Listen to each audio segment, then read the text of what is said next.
All right, eighth grade English. This is our bell work for week 9. It is the point of view.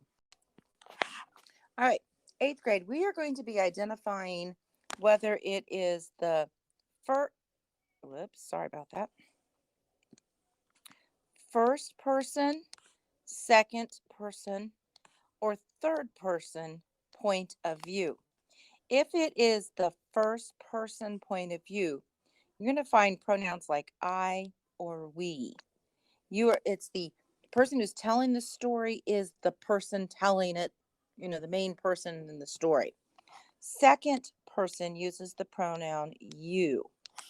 Okay, and it's like I'm telling you to go do something. It's second person. Third person is it's if you are above the thing and you are telling the story. You're going to see pronouns like he, she, or it. And a lot of times you may see it by name. So if I said Mrs. Chamberlain made a video of first, second, and third person, it's in third person. It's like someone's above me watching me do this. So all you have to do on the lines is write 1, 2, or 3. So if I am over here and I go to the first one and it is it. It is a third person point of view. So I write 3 on the line. If I did they, that's also third person.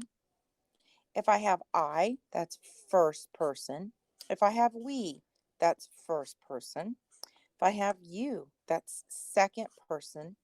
He is third person. Kathy and Lynn, that's third person. It's you, it's understood, which means I would say something like, go to the principal's office. I didn't identify you exactly, but it's like I'm speaking to you, so I don't need to look at you and say you. So that is second person.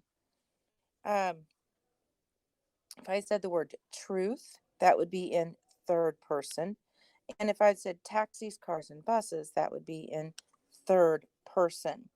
So what you are going to do is you're going to go through, and if you need to come back or write this down on the paper or do something to write down this information to finish the rest of the assignment, that would be a great thing to do. But you're going to finish the rest, then you're going to submit it to me through Canvas. Good luck and have fun.